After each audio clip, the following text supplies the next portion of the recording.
ब्रह्म, विष्णू आणि महेश या तिन्ही देवांची ताकद एकत्र आली आणि त्या ठिकाणी दत्तात्रय यांचा अवतार तयार झाला.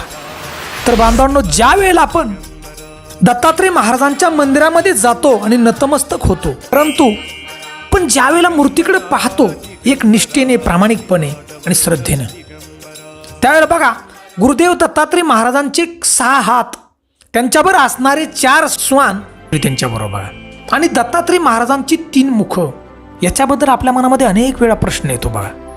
आणि त्या प्रत्येक प्रश्नाचं उत्तर आज या व्हिडिओमधून आपल्याला मिळणार आहे. त्यासाठी व्हिडिओ नक्की शेवटपर्यंत पहा. मराठी कथाकथन चॅनलमध्ये आपलं मनापासून सहर्ष स्वागत आहे. त्यांनी अखंड सृष्टीचं संरक्षण केलं बघा.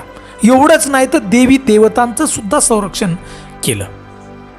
त्यांना आद्य गुरु म्हटलं जातं, गुरूंचे गुरु आहेत ते. तर बांधवांनो, दत्तात्रय महाराजांची 3 मुखे म्हणजेच बघा ब्रह्मा, विष्णू आणि महेश यांचं प्रतीक आहे बाई. आणि जे 6 हात आहेत हे दत्त संप्रदायाप्रमाणे मान्य केलेल्या मूर्तीचे संदर्भ आहेत बघा. 6 हात म्हणजे ब्रह्म, विष्णू आणि महेश या तिन्ही देवांचे हात आहेत बघा. ते ब्रह्माच्या हातातील माळा, कमंडलू हे तपस्याचे आणि सत्याचं प्रतीक म्हणता येईल बघा. विष्णू देवांच्या हातातील शंख आणि चक्र ही आयुधे राजाची, तर महेशाच्या हातातील त्रिशूल आणि डमरू हे तमाचे प्रतीक म्हणजेच सहाराचे प्रतीक मानलं जातं. वेश पुराणातील दत्तात्रयांचे स्वरूप हे श्रीमान विष्णूसारखेच मानले जाते बघा. तरी मस्तकी जटाभार, पायी खडावा, अंगाला विभूती चर्चलेली आणि काखेत झोळी लटकवलेली, व्याघ्रावर परिधान केलेली मूर्ती जी अवधूत दिगंबर योगी आहेत. आता दत्तात्रय महाराजांच्या बरोबर जी गायी असते बघा, तर बांधवांना ही गायी म्हणजे पृथ्वीचे किंवा मायेचे प्रतीक मानलं जातं. अखंड सृष्टीच त्या ठिकाणी आहे बघा.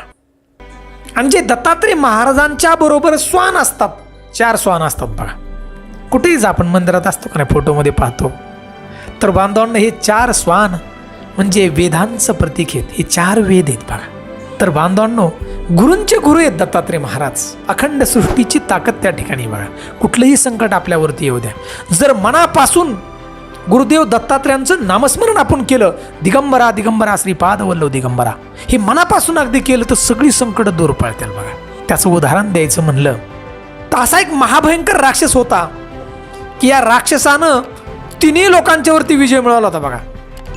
पाताळ, पृथ्वी आणि स्वर्ग सगळं देव पळत आलं गुरुदेव दत्तात्रयांच्याकडं की आम्हाला वाचवा. आणि त्यावेळेला बांधवांनो, गुरुदेव दत्तात्रयांनी नुसतं डोळ्यानं पाहिलं तर हे राक्षसांची ताकद सगळी निघून गेली ती बघा. म्हणजे एवढी ताकद आज पृथ्वी तलावरती आहे बघा. दत्त महाराजांच्या पायाशी एकदा नक्की नतमस्तक व्हा बघा. तर बांधवांनो, ही माहिती छोटीशी आवडली असेल तर आमच्या चॅनलला नक्की लाईक करा.